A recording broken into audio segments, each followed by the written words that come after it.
2, 1. Here we are. Michelle. Had that countdown. We had that countdown right here. Great Man TV. This is what you're listening to. Great Man TV, brought straight from Chicago, Georgia, stemming from the book Great Man, Where Art Thou? Myself, Davetta D. Collins, Dunamis D, author and the host of this show. How you doing, Michelle? I am doing wonderful. Welcome everybody to Great Man Where Art Thou TV, where we take our private conversations and we turn it into a television show. We are here, honestly, to bring you real talk, real solutions about real life situations and real experiences. There's no sugarcoat, no filters. Yes. And of course, it is based off the book, Great Man Where Art Thou? The Silent Cry of a Woman's Heart. We're going to talk, we're going to chop it up. But in the meantime, in about 30 minutes, 20 minutes, we got Donald Andrews. He is a bona fide nut, but he is so passionate and so powerful. I love him to death, and I know he's going to come in as soon as he come in and try to cut me up. Oh, my God, Michelle, he's crazy. He's crazy. And I can say it. He's crazy as hell because literally he is my brother, but he is a great man. And he got some stuff to say it, but knows to me, I didn't know he had that much sense, to be so honest with you, you know? And that's what it's about. We love to hear from men. Men, this is a show just for you to talk. Let us keep your minds. Women, we did not forget about you. We will have you on the show as well, but it's about esteeming our men. It's about showing respect to our men. It's about knowing the mind of our brilliant men. Historically, our men have been disenfranchised, have been told, you know, what they're not, but we're here to tell you what you are. And we're here to show you through our words and through this television show that you are respected and you are honored. And we love you and what you have in between this head. In between the ears, fool. Not in between the ears. Right here. So yes, in between the ears, not in between the legs. In between the ears. Wherever. I just want to, you love your mind. But no, seriously, we had an awesome show last week. We had Khalil. That brother broke something down about worth and worthiness. And he was talking about how men don't want to hear all of that negativity. They really want a woman to esteem them. They really want a woman to show them respect and cannot not necessarily take care of them, but emotionally cultivate them. You know what I'm saying? That made me really reflect on my relationships. I've been doing some reflecting all week, Michelle. It made me have conversations with other women, and that's what this show is about. You take what you hear, and we just start talking about it. Because so many of us, we have sex all the time.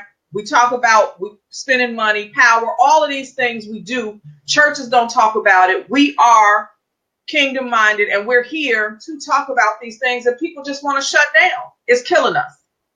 And you know, we don't want to talk about it, just talk about it to be talking about it. We want to, we are going to bring some solutions from a holistic standpoint. You know what I mean? Great Man TV is about the real talk, about real life, about real issues, but we also have some real solutions. And I don't think that we really hear the heart of our men and the mind of our men, but yet we utilize them and we want them for so many other things. And they're dying on the inside. They're dying on the inside, and they need us. They need us to build them up by respecting them and helping them to understand that we do need them. So we got a great show for today. The topic, let's get the drum roll. What is it, Michelle? Can sex, not just sex, but good sex, make you remove or change or forget your standards? Okay, what about the great sex? Great sex. Great sex. Okay. You can have some good sex too, you know, but we'll stick with the good sex because the great sex can really jack you up. I don't even know if you can lose your mind. Great sex is what make you slash tires. Let's stick with the good right now. We're gonna stick with we'll come back to the great. Let's bring it on the good. Great will be another show if we can handle it. Great sex will make you give up your cars, your houses. You just lose your mind. You can send the money and shit. Great sex put me in debt. I ain't gonna even lie. So I just want to stick with the good right now. What's my name? Right. So now let's just stick with the good, because certain things that you do will allow you, certain things and experiences that you have will allow you to lower your standards. You'll be looking around and be like, I know that ain't what I want. I know that ain't who I'm. Yeah, but you know that ain't what you want from the physical appearance. And then, you gotta go there and be like, damn, he look good. Like, damn, damn, he look. Certain things make people look fine all of a sudden. 2 teeth, no, fine. He's fine. Stupid. But that's real talk. And I don't think a lot of us, hey, Cardarius, hey, how are you? I don't think a lot of us have standards in the first place. Seriously. Right. And that could be a whole nother show. What are standards that we as men, we as women, as well as men may have in our lives. And we just start getting into life and relationships. We just start doing stuff and we just start having sex and we haven't communicating certain things and certain standards, but deep down on the inside, there's some things that's going on within us, so that's why we want to have this topic today, because it needs to be discussed on various levels, on various aspects in various domains. Because I hear so many hearts of men, naturally from a life coaching perspective, and their heart has been given. They have been misused. And even women want them just for the penis. It ain't about what they want, some pussy. It's about they want them for that. And then they get their heart involved and they really think the woman want them and they only want what they're doing for them. You know what I'm saying? And then I know some women who use one man for one thing and use him for another. His penis might not be all what she want, but he got money. And then she take the money and then she goes to somebody else for another penis, so that standard is gone all the way. So we don't even know what standards we have. You know what I mean? So we're going to talk about it. We got some men that's tuning in. So, hey, don't be surprised if, we get some more good feedback. Please, we want your feedback because this is an open dialogue. We want to hear everything that's on your minds because most times we think that this type of stuff only happens to women or, no, women are doing the things like this too. I'll be naked and not ashamed. I have many of cases because I lowered my standards. I felt the consequences. So that's part of our real solution. What are the consequences? So let's talk about it real quick before we bring down Andrews out. No, you want to go there? You want to open up that? I ain't got no problem. I've lowered my standards and I said, oh, thank you, Jesus. That felt good. You know what I mean? But, I had to pick my standards back up and I don't know if I really picked them up all the way. Right. But, seriously, as women, we have all lowered our standards to some degree. I mean, if you want to keep it real. I know I have. I'm not going to speak about nobody else, but I know I have, and it has cost me. And one of the reasons I did it was because of, insecurities, low self-esteem, not wanting to be alone, or just horny, just be keeping it real. Yeah. You know what I'm saying? It ain't nothing to sugarcoat it. But then when I thought about it, that type of thing will make you go into shame. It will make you go into regret. It will make you, want to, think that you better. And thank God I got out of those situations in the nick of time, if that makes sense. Now I still left some damages, still left some residue. That's why I'm in emotional healing. That's why I'm in the Mighty Christian Women Facebook group with you and do emotional healing and prayer, because I need to be healed from the choices that I made, but I'm not going to apologize for them. I'm not going to be ashamed of them. If I could talk and help another woman with her situation because of my candidness, then so be it. I have learned not to be taking all of that stuff into my future. But you know what, Michelle, I think that we only feel shame because people don't come out and talk about the truth. You know what I'm saying? Life is going to be life and you're going to learn through life. You know what I mean? I remember, it was a long time ago, but, I don't know, I met some guy, whatever. I was young, and I was in the church and I slept with him and he wasn't nowhere near my type, you know what I mean? And after I did it, and I was like, what the hell was wrong with me? You know what I'm saying? I'm like, what was on my mind?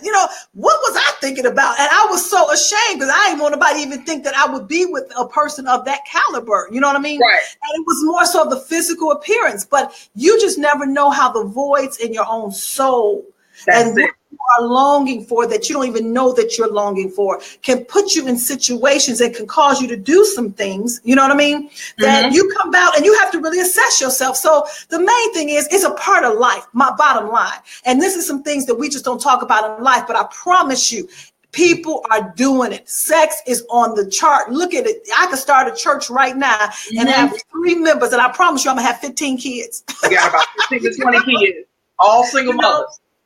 All single mothers. So we gotta, stop acting like, apologizing and I can't say it. The hell with what people think, because reality is, if it ain't you, it's somebody else, and if it's you, we all impacted by it. You know what I mean? So you could be celibate for 50 years, and somebody come and knock you off your square, so you might as well have been doing something for 50 years. So it's just real talk. So that's what we're gonna do.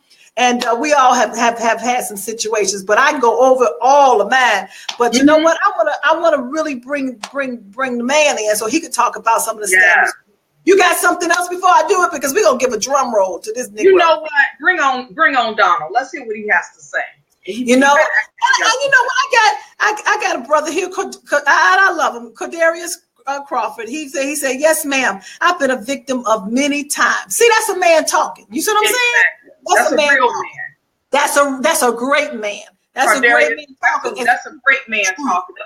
And you know what? You know what? I want to have you on the show as well.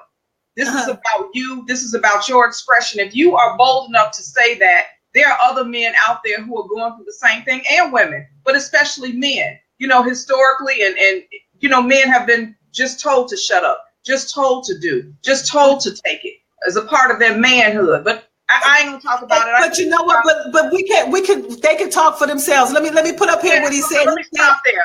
He said when you put your heart. This is Cordarius now. Shut up, shit.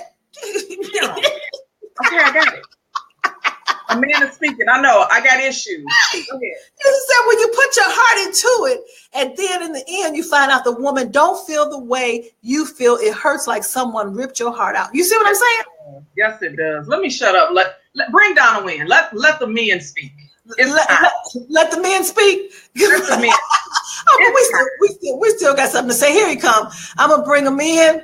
2, 3, 1. Because what's up, Donald? Hey, how y'all be? How y'all be? I come to correct you all, though. It's not great sex. It's not good sex. It's sex completed within you. What's that? Say that again. It's sex completed within you. Speak about it. What you mean? Break it down. Okay, sex. Everybody enjoys sex all kind of ways. Everybody get an enjoyment or a pleasure or a feeling all kind of ways. But until it's complete in the way you are satisfied with it, it ain't great and it ain't good. But it got to be completed within you. You understand what I'm saying?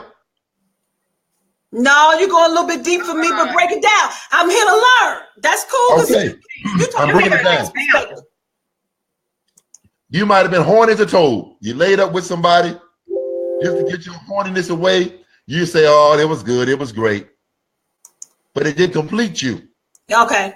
It didn't complete you because you was looking for a very great completion in what you really was horny and yearned for. So until you complete it in sex, it ain't great or good. Okay, so what you're saying is, so what you're saying is that you could be horny and you can want something because you got an emotional feeling or you got a sexual drive that you need to be fulfilled. But realistically, it's not either good or great because you have not allowed yourself inside to be complete in order to enjoy the real deal of what it's bringing to you.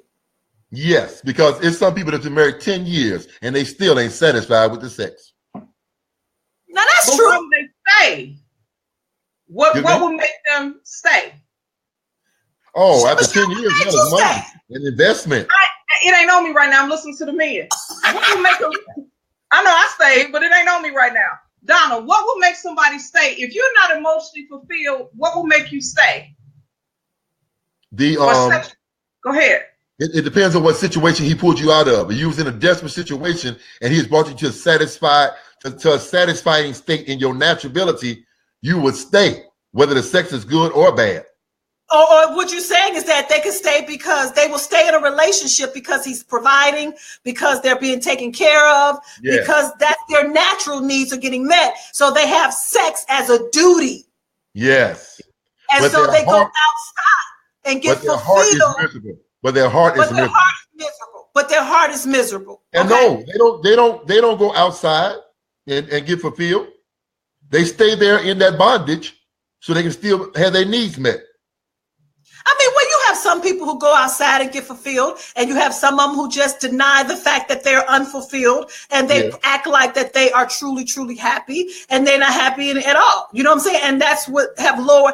I think that's where people don't even know their standards for living, because their standards for living causes them to sacrifice.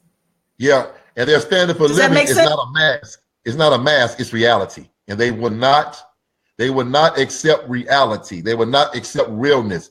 That would keep them from being whole and complete within themselves. Because they don't want to. Go ahead, Michelle. Go ahead. But a lot of people don't even like being by themselves. They don't like living with themselves. They feel like they need this another person to make them complete. Now, I know that that's not true, but when you are dealing with greatness, you have to understand that you're complete already within yourself. Yes. And so they allow the spirit of loneliness to step in to where they feel that somebody got to be there to fulfill that void. And all they got to do is look in the mirror and fall in love with that person enough, and they're already completed. A complete person plus another completed person makes a whole marriage. Otherwise, it cannot be a marriage. So you're really saying in order to be fulfilled, regardless, sex, whatever, you have to go into the relationship complete and loving yourself. And you got to get into a relationship with somebody else who's complete and loving yourself. Am I right? Yes, you got to be whole. You got to be made whole within yourself and know without a shadow of a doubt, if nobody never come, I'm good. No, let me correct you. If nobody never come, I'm great.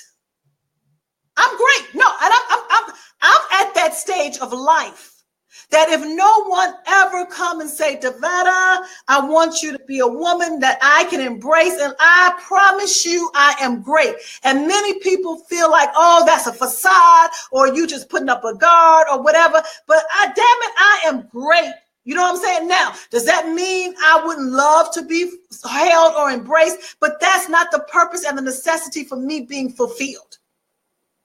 And it takes to a certain degree, but you have to understand that sometimes the cares of life are so heavy on you as an individual to where you can't even allow nobody to come in to fulfill that void that you have of being with somebody else. If you got so much going on within yourself, that's what makes you love yourself the more, because you are occupying your time with what you need to do to fulfill yourself to make yourself complete. So you're talking about being on purpose, doing what God has called you to do, or just tell me what you mean by that, because it sounds like you just being alone. You know, some people will call it being selfish, which is nothing wrong with it.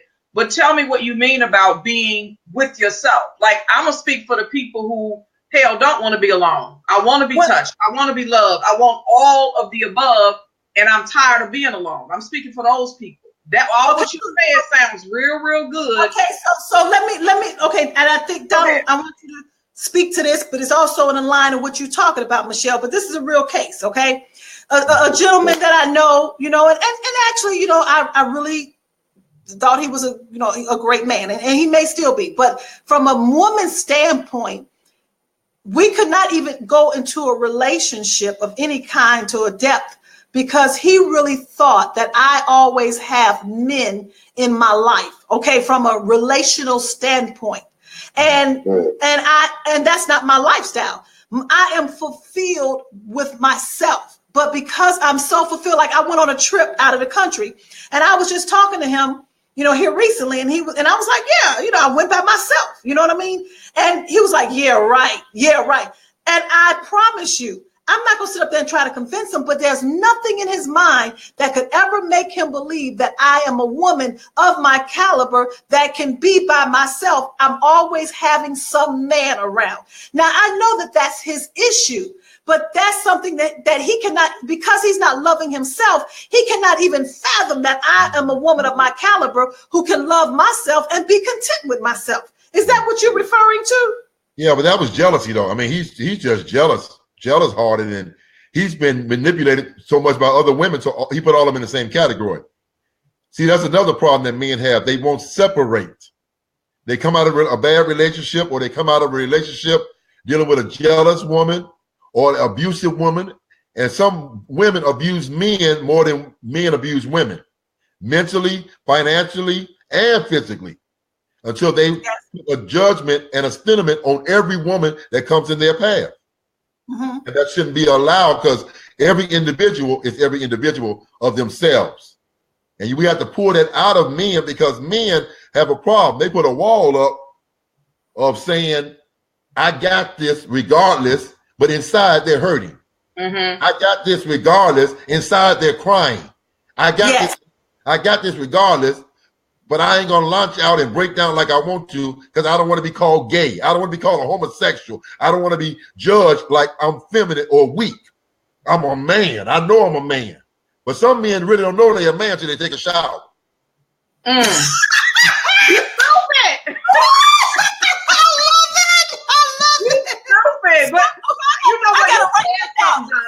men don't even know that they are a man until now.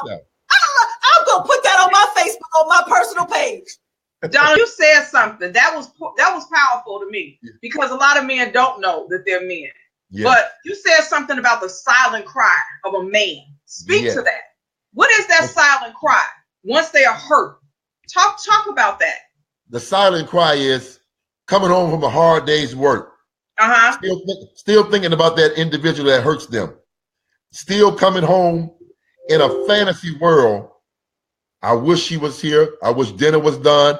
I wish we can go out to the movies. I wish we can have dinner. I'm going to call her. I picked the phone up 74 times. I'm talking from experience.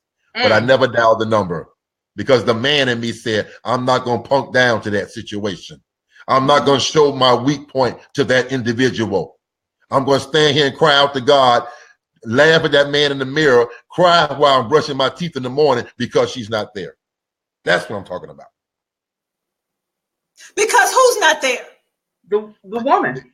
The woman that's in your heart, the woman that you dismissed, or she dismissed you, but you still in that fantasy world like she's still there. And you pick up the phone to call her. You walk in the door expecting her to smell her perfume, to see dinner on the table, to see the house clean. And you living like a rag mob because you are lonely, miserable, depressed, and missing her so much to where you cannot function as a man. But when you get in the shower, you still realize you're a man. Wow. So when you look down, you see the fact, damn, I'm a man. Not a man, but a man alone. A lonely man. You know? No, I'm not saying don't go lonely. I'm saying a man that's still attached to a situation that's gone. In his heart. In his heart. In his heart. Yeah. In his heart. So even now, couldn't a man come home and the body of a woman can still be there, but she's not doing all those things that he has desired and fantasized. So that's still something that he's wishing for. And isn't that more of a detriment when he physically see her there, but he don't have any dinner cooked? He's not getting any sex. He's not getting any clothes washed. He got to come home and still clean up. You understand what I'm saying? That's the man that pulls him in the driveway, the garage, or parks in front of the house. And when he walks in, his whole demeanor changes. Mm-hmm. Or he announces in the car, oh my God, I'm here. Let me go deal with this witch, bitch, or individual. Because I know she hasn't met none of my needs for today. So his whole won't change. No matter what great day he had at work, no matter how many compliments he got, no matter how many women pulled on him, when he walked to that particular door and know what's behind that door, his whole demeanor changed. Let me go ahead and deal with this for the next 8 to 9 hours, and I'm getting out so I can be free again. And that means go to work. Not just work. Let me escape. Or let me go home and play with her long enough, or act like I want to be bothered her long enough till she fall asleep. Then I can go where I'm really wanted and needed. That's a sad existence. But you know what? But you know, so many people live like that. Do we want to take a show of hands of how many people going through that? I don't have a million hands to raise. I don't have a million hands to raise. I don't have 2 million hands to raise. They're living this life every day of their life. And they're looking in the mirror as a false man, bottom line. And you know what? They living like that as a woman as well. They're living like that. And I refuse to live like that. I packed my shit and I left. I left the house. I left the cars. I left everything. And he said he would take the kids, and damn it, I was going to lead them too. I refused. Seriously. I refused. If I didn't love me enough, I couldn't love nobody. At the end of the day, if you're not happy within yourself, no matter what situation or predicament you live in, you are making yourself miserable. And that's not fair to yourself. So I learned to treat me fair. If I can't treat me fair, how the hell am I going to invite somebody else to treat them fair? All I'm doing is bringing somebody into my suitcase where ain't no room for them. And we both pushing each other. We both making each other take shits when we don't need to. Bottom line. But you know what, Donald? I gotta be transparent. My ex-husband cheated on me. So what you're saying is kind of making me think, did he have that life where he came home, was miserable? Now I had all the other stuff. I may not have had the sex or whatever there all the time. But the food, the clean house, I ain't washing no clothes, but we had a mutual agreement. But I'm just saying, maybe I wasn't there emotionally, and could that be the reason why men cheat? You know what I'm saying? No, I'm gonna defend you to a certain degree, and then I'm gonna defend him to a certain degree. On your behalf, you thought you was doing everything to keep him there, but on his behalf, he had a spirit of a hoe in him. He just was a hoe. And you can't raise no hoe or change no hoe. Let's keep it real. I feel better now. Yes. Okay. I ain't never heard that. Now y'all know. I'm laughing because, Lord, y'all thought I was wrong. Y'all thought I was real, but my brother got me beat. I'm so serious. My brother got me beat. Yeah, but it's the truth. I'm laughing because it's the truth. It's the truth. He can leave mama and daddy's house, hit the streets, let the lifestyles of the streets conquer his mind, find you, know he found the good thing, that's going to take care of his child, take care of his home duties. But if that whole spirit's still in him, I don't care how much you do. You can put a gold pole up the center of the bed and slide down it every night. He's still going to go be a hoe. Okay. And you can't stop that. I can't stop that. Only God can deliver and set free when they decide to be set free from it. But I guarantee you, it's more men in the cemetery that died a hoe than men than died holy. I guarantee you. But Shell, remember that talk show I did, Don't Die a Hoe? Don't Die a Hoe. Yes. We're gonna bring that to Great Man TV. We're gonna bring Donald, you're gonna have to come back on Don't Die a Hoe, okay? That's right. Well, I got a sermon I'm writing right now. Which H are you? Are you holy, horny, or a hoe? Which one are you?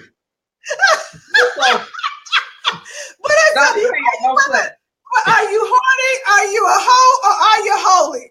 Bottom line. All three. Can you be all three, Donald? No, that's our problem. We're trying to be all three, but the last one, holy. Without holiness, no man gonna see God. And when you're horny, you're gonna lessen your standards just to have sex, and then you're gonna end up in a bigger rut. Oh my God, you are stupid. Oh my God.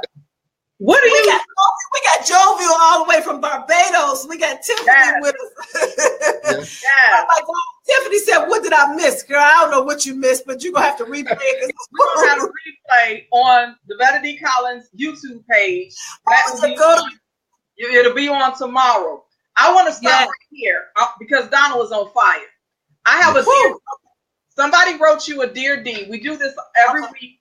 You have a Dear D about life and relationships. It says, I've been in a relationship with a woman who earns more than me. She got with me for the sex and I let her because I wanted to be taken care of. Now she's controlling me, and now I really want to be the man in the relationship. What do I do? I still want to be there, but I don't think I can live the way that it's going. Well, he still want to be there because he want to be taken care of. Mm-hmm. He still want to be taken care of. But reality is that, yes, she is with him because it's an even exchange. You give me money and take care of me, I give you dick. Bottom line. But now, as Donald was saying, he is not complete within. Neither one of them are complete within. Because she can buy dildos of the same size and call his name, and it's the same satisfaction. But the thing is, he can't go out there and buy no money. Right. You see what I'm saying? No. He can't go out there and buy no money. So, but now he wants to be the man, but the man is not constituted about money. I'm so tired of men thinking that they're a man because they got money. Money don't make you a man. Now, I ain't no man, but Donald, am I right? Because you ain't got no damn money, so shit. No. A peace of mind and being complete within yourself makes you a whole man. There's so many men out here that are not complete within themselves, and they're walking around with this mask on, this mask of perfection. God died and left me in charge. I got this. But inside, they're bleeding. Inside, they're hurting. Inside, they're crying out for help, but they got a muzzle over their mouth while they're crying because they don't want nobody to really hear they're crying for help because they want everybody to think and see or accept that they got it all together. But bottom line, they are messed up. But you know what breaks my heart, seriously, and I don't have any tangible proof, but spiritually, I believe it's the truth. Our men, particularly our Black men, dying from heart attacks, heart failure. And I believe that a part of that contribution, besides diets and eating and overweight, and these are not big men, because they're holding all these things inside. It's like a silent cry in their heart, and they're not releasing it. And it's really it's failing them. I'm talking from a spiritual cardiologist standpoint by the Spirit of the living God, because they're holding these things in. And men harbor in their feelings. Talk about that, Donald. Yes. And I blame it. I'm going to go to church for a little bit. I blame it on pastors, and especially the male pastor, because they know what they are boggling up inside. So I challenge them. They want men as leaders in the church with this speaking in tongue of this spirit of radical praise and this spirit of singing, this spirit of pain. But at the bottom line, real men do cry. So get your men together on a Saturday morning at 6 a.m. Let's lay prostrate before God. Let's cry out our issues. If I'm a faggot, let me cry that out. If I'm a low down, no good nigga, let me cry that out. If I'm a hoe and just got through sleeping with the pastor's wife, let me cry that out. And get that out of me. So God can come in and do something within me that he created me to be. And not for me to hold on to that until it grows into me so to where it's controlling me instead of me controlling it. And that's why I have a thing with now from a pastoral standpoint, because people are dying in the church. And that's a whole nother topic, because first of all, we so busy with these damn titles, pastor, apostle, you realize you a man and you a woman. And that's my stance. Don't tell me about all that until you come into yourself and get yourself complete as a man and a woman. And we're following dysfunctional leaders. We're following hurting men. We're following hurting women. And people think that they are all this and all that because they titled themselves as one of these poobah titles that they don't have no sense of completion within themselves. And just because you married, it goes back to what you're saying, don't mean you complete. That's right. And 67% of the folks with titles went online and got them. No, they ain't going online. They just called themselves that, regardless of it. And they called themselves anybody called them God. But regardless of that, in spite of the title, you're still a man or a woman. God created man and woman. He didn't create pastor, apostle, bishop. And so if that man or that woman is not true to herself, and oftentimes you find more dysfunctional relationships because now you're stuck because I got this title. What is God gonna think? This man is taking care of me.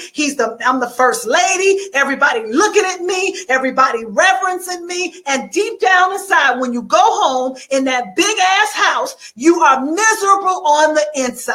Yeah. And now you're doing God's people a disservice. Now, that's my little pet peeve. I got free. I cried out, okay?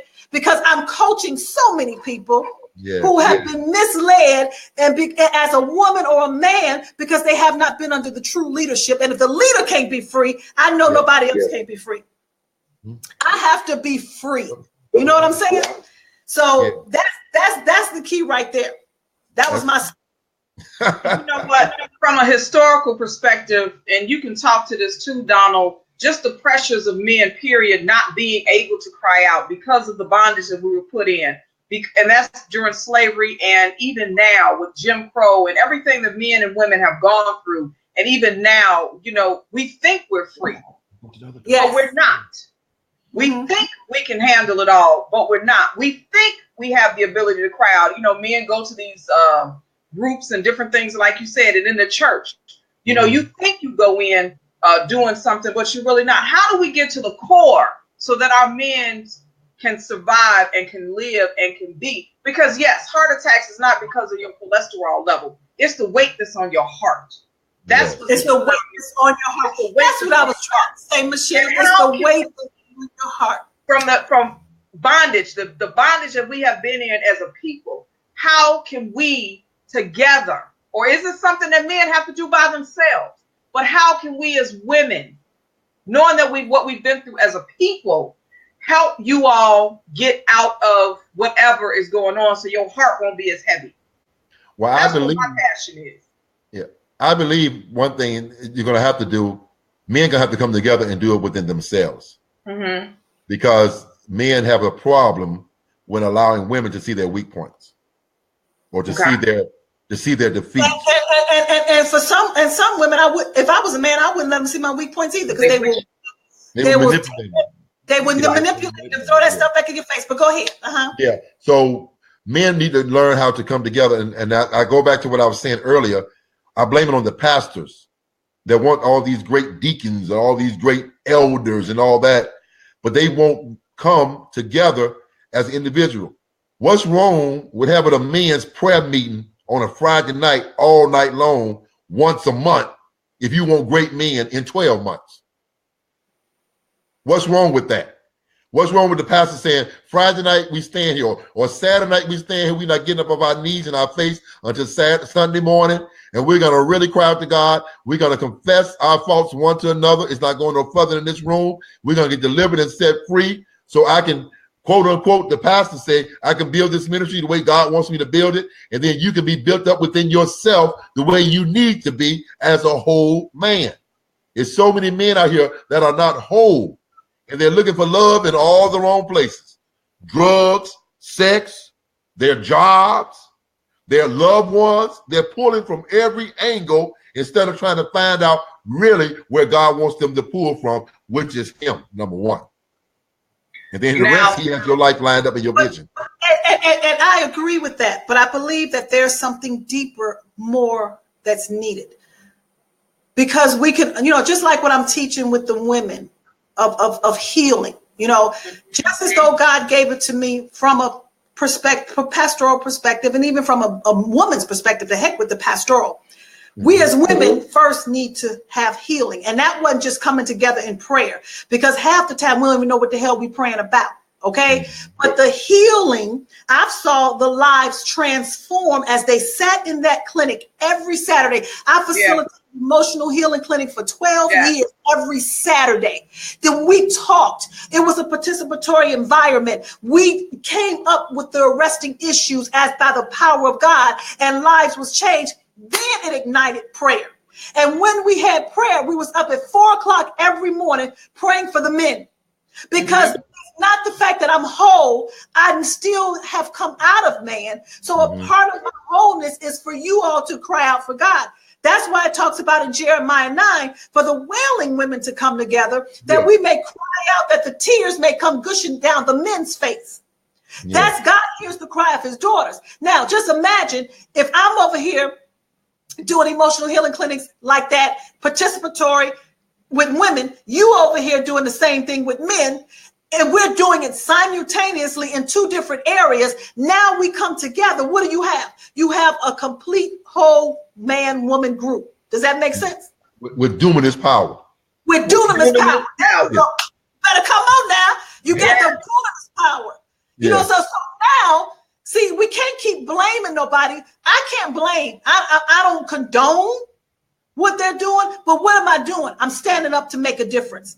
I can't do nothing about Pastor Bobo. I can't do nothing about the ones who flock up in them. But my cry is as a leader. And so, Donald, you need to take the leadership role that God has called you to. And you don't need no church. I ain't got no church building. Oh, yeah, and I don't aspire to have no church building.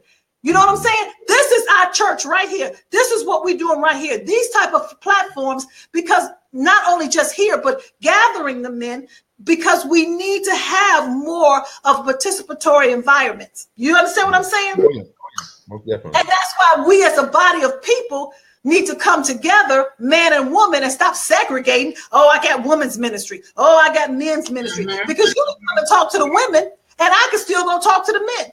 Just because and this is what we do, because we act like because you look a certain way, you can't come talk to men. Women can talk to men, but you got to have a woman who knows who she is and not trying to manipulate. Yes. You see what I'm saying? But you got a certain category like I got it together, so I'm trying to help you come where I'm at. Yeah, but then you got men who got a congregation full of women. And some of them pastors all up in their skirt. But then a woman come talk to a man. Oh, you can't talk to a man because you know how you look or whatever. A woman knows how to put a man in check and know how to put things in order in her own life. Yeah. You know, I think that these are needed with these type of conversations for us to become whole people. So, Donald, you got some work to do. I'm going to pull on you now. You got some work to do because we can talk about this all day long. Oh, yeah. You understand? Most definitely. Oh, yes. Most definitely.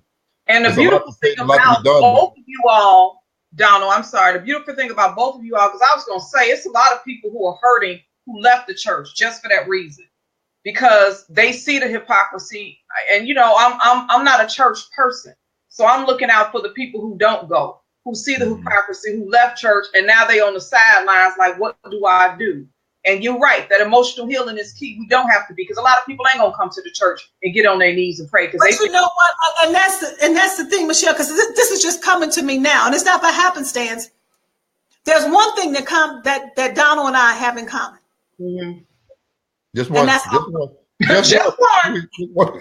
According to Elder Donald. Just one. Say it slow so they can write it down. You know what? They will forget you. It's just one thing. There's one thing, and that's our mother. That's our mother. And you got to think about it. A hurting man or a hurting woman, the mother lays the foundation in the hearts of her children, particularly the man, her sons. Even Jesus' mother, Mary, what did he do? She laid the foundation. She taught him. She nurtured him. She guided him to prepare him to do the will of his father. He didn't just come out and say, I'm Jesus. I'm going to go do my father's will. Yeah. He had to come through the course of being nurtured, sitting down, being guided, being trained, being taught the word. That's why when he went to the temple, he was a very astute person of the word. A lot of men, Donald, a lot of men have not had that foundation laid from their heart, from their mothers. That's right. Their mothers. They didn't just see, a woman could just have them and become a mother, but then a mother who is a mother know how to mother her children. And if we didn't have anything else, we had mothering. We didn't just have a mother. We had mothering. We had discipline. We had correction. We had love. We had guidance. We didn't have friendship. You know what I'm saying? That's right. You understand what I'm saying? We had honor and respect for our mother before we even knew about it for God. That's right. So now, when even in a relationship for myself, My mother set a foundation of how I respect men. This didn't come because of sex. This didn't come because of a scripture. You don't disrespect men. And I saw her model that. Mm-hmm. Although she stood firm in who she was and she didn't take no stuff, but she did not tip over into disrespect. Does that make sense?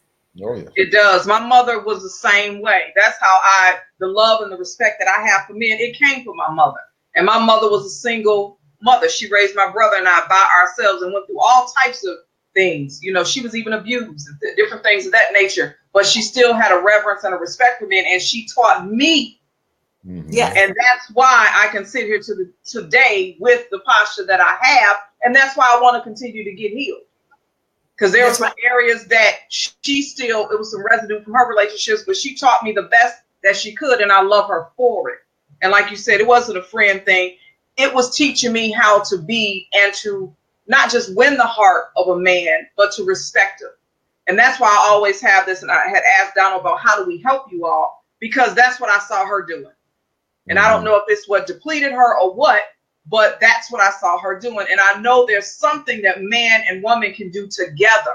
I know you all have to work out your own thing. But for me, I know there's something that we can do. Like you said, we can start get our healing, pray for our men. But we need to open up a dialogue. There's something that we can do as a collective. Because if you look back at the way in which we were, before we even came over here, the way in which we worked together as a unit, that was stripped from us. We don't even know now our true selves. We have an inkling because there's nothing you can do to take away our soul and our DNA. I want to get that back. When we were victimized, even the systems that they put in the world, from welfare to whatever, to keep us divided, even whatever they're doing now, there's something that we can do together, man and woman, to fight and to come back. And that's where I am. And that's going to take us, like Donald said, and Donald, you can elaborate on this, please. We got to first cry out. First of all, we got to admit that we're in a jacked up state. That's the first thing we got to admit. We can't no longer put on the facades or whatever and say, oh, I'm okay, or cover it up with sex, or cover it up with money, or cover it up with your jobs, or cover it up with your clothes. Because realistically, I'm over 50 and half of the Negroes is impotent. They can't even get none. You know what I'm saying? So that stuff is going to get stale. You have to make a decision. You know what? Am I with you because of you? Because it sure ain't about sex. Now, when you 20, 30, 40, you still got all that energy, then that's why a lot of them go out and they still go get somebody else younger and get Viagra because they're trying to still fulfill themselves in other ways, and they are not really complete. You know what I mean? So we got to come to a point now. We got to come to the realization of life. That it's not about sex, it's about who we are. You know, the sex is something that God created, but it's for a purpose. You understand what I'm saying? Yeah. But the main thing is, who am I as a man or a woman? Who am I? Who am I? We got to get back to the root. Who am I? Where did I come from? Even you're talking about from the historical standpoint, before we came over here, man and woman work together. Mother, father with the kids work together. Don't tell me you got this single parent and you got all this double dipping and y'all fine. It's still some emotional healing got to take place. And a lot of people because you got a relationship and you're having good sex and you got money and you're doing all this, but it's still a missing ingredient there. Because even if it's not about you, it's about your children. It's about you. I may be happy with a great man, but if I got small kids, what about them? You understand what I'm saying? Exactly. Donald, you mentioned something about a listening ear. Talk to us about a man wanting a woman to have a listening ear. Well, that comes with the number one, the woman respecting the man. And I was raised by a mother that didn't hear nothing. When she started fussing, she was on 10 and she went to 20 and 30. She didn't hear nothing but what she wanted to say and how she wanted to do it. And a lot of men was raised like that in my era, in my time. So now when the woman start doing it as a wife or a girlfriend or whatever, they throw a defense wall up immediately. They shut you out. They shut you down. You know, my mama talked to me like that. I know I ain't finna hear from you. I don't hear nothing else you saying. Keep on talking, girlfriend. And they close you out, even though they might be in the car with you. They might be in the same room with you. They might even be in the same bed with you. But they do not hear you. And then to a certain degree, Someone might pick a book up and start reading, or pick their phone up and start looking at Facebook text. Then you get offended like he's ignoring you. He's been ignoring you. If it got to that point, he just got bored with ignoring you. He went to do something else totally, completely indifferent, because a man does not want to be badgered by a woman no kind of way. No kind of way. So a woman has to come to a man and basically meet him where he is. Mm-hmm. Basically, I was ministering to a girl that came in the store the other day. She was talking about how she was in love with her husband, but they separated now because he drinks a lot, and she's a minister now, and she don't want him around her kids like that. So he went on and got his own place and blah, blah, blah, blah, blah. And every time he calls her over there, it's either sex or she got to watch him being drunk. I said, well, did you ever offer him a drink? He was like, excuse me? She was like, excuse me? I said, well, you know that's what he do. Why are you knocking against what he do so much instead of agreeing with what he do, to let him know that it's all right with what he do, because you love him enough to let him continue to do what he do, because one day you know he's going to be set free if you that minister that's trusting God. Mm-hmm. Don't go criticize and badger him. That man know he drink. You ain't got to remind him of that. Mm-hmm. You ain't got to tell that man you drink too much. You're drunk. I'm tired of you drinking. He don't want to hear that.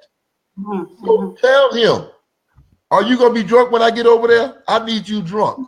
I need you ready for me, because that's the page you want to be on. So meet him where he's at. Then a light bulb will come on in his head. Man, she couldn't change me, so now she's just putting up with me. Maybe I need to listen to her and look at where she's coming from. Mm-hmm. That's good strategy, bro. That's some great strategy. So really, when you say a man needs to work it out and you all get together, all we need to do is just, and this goes back to Dee. She has an upcoming book called The Power of a Woman's Silence. It just really means to listen. It really means to almost keep our mouths kind of shut. But it goes back to, because I was talking to a minister to a lady yesterday, and she was calling me about her problems with the man. And so I told her, because he was saying you talk too loud and you talk too much, and that's what he was telling her. And I said, well, realistically, the way you're speaking, your tone, he is not hearing you. Mm-hmm. I said, you have to learn how to adjust your tone. Mm-hmm. I said, you've been so surviving all by yourself, independent, taking care of yourself. You got some machoism in your tone. I said, he don't want to look at a tender vessel and listen to a man at the same time. That's right. And she was like, he said the same thing. I said, well, that don't mean you completely shut up and don't have a voice and don't have a word to say. I said, but you got to learn when to speak and when not to speak. I said, even the book of James tells us, be quick to hear, slow to speak, and slow to wrath.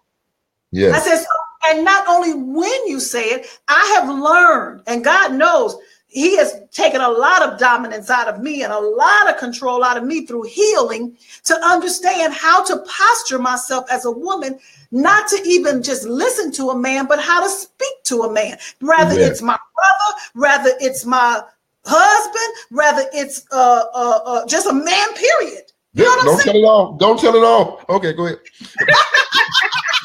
You know, I was talking to a client of mine. He asked me, he was talking and going, getting his book. And I said, can I say something to you? You know what I'm saying? He was like, sure. It doesn't matter. He's a man. Yeah. He might not be my husband, but I'm posturing. And if he had said no, I would have said, okay. But I humbled and submitted myself to his authority as a man and said, can I say something to you? You know what I mean? And it was your approach. It was your approach. It was your approach. It was your approach that humbled the man in him to say, okay, I would allow her to come into my world and speak to me. But you just said, look, I got something to tell you. It's something about you I need to tell you about yourself. A defense wall automatically goes up. I'll shut you out, regardless if you tell me or not. I don't care if you tell me in a soft tone, an aggravating tone, or a loud tone. Soon as you say, look, let me tell you about yourself, shut down. The door is closed. I'm not here. I'm closed for the season. And as a human being, you know what I'm saying? I mean, and from a business standpoint, a ministry standpoint, a relation standpoint of any kind, we still have to know as a woman Just because I'm a publisher don't mean that I know it all and what I knew I was talking about, because hell, I've been doing it longer than him. But I still had to submit myself because he was a man. You understand what I'm saying?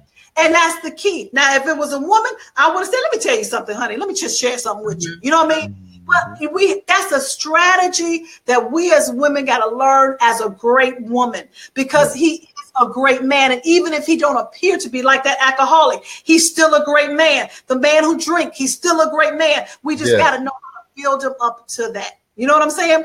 Well, Donald, it's been live. It's 5:57, Donald. Oh, wow. Okay. Look at Donald. Yes. We're going to have to have you all come back. Look, Rodney, I want to put what Rodney put up here, because Rodney Kirkwood, I want you to come on this show. You got something to say. I'm going to put it up here now. He said, and yes, and we will not communicate where he's not respected. However, he first must walk worthy of it. That's where his healing comes in. You know, so I mean, I want you all men to be a part of this show. This is not just a Dunamis D or Michelle Obasi show. This platform is for great men, because we don't know your heart. We do need to hear you. We do need your insight. And the healing flows when you talk, just like when the healing flows to us when we listen. Well, you all, I want you all, that was good, wasn't it, Donald? That was good. I taught you well. I taught you well. Donald gonna preach it on Sunday. Do you need to get your royals? But I'm gonna take that message that he got. Are you a hoe? Are you holy? Or are you horny? We're gonna have to tag team on that on a revival. You know what I'm saying? I want you to read the book. Go to bit. That should be bit.ly/Great Man Book. And Donald, tell them about UBU Fashions right there in Pensacola, Florida. That's right. UBU Fashions, 3706 North Pace Boulevard, right here in Pensacola, Florida. I dress men, women, preachers, pimps, and hoes. All y'all come on out of the shop. I got something for everybody. I'm like the Lord. I have no respected person. I will meet your needs at UBU Fashions. And you go like his Facebook page. UBU Fashions. Go like his Facebook page. Get the book. bit.ly, bit.ly/Great Man Book. We're going to be back next Saturday live right here, Great Man TV. I am Dunamis D. I am the host of this show, Michelle Obasi. Thank you so very much. Yes, thank you very much. Thank all of you all for tuning in, and y'all share the group with somebody and tell them to come and join Great Man Group. Talk to you soon. Have a great evening. All right. Thanks, Don. All right. Thanks, Derek. You got it. It's gonna come off. We're gonna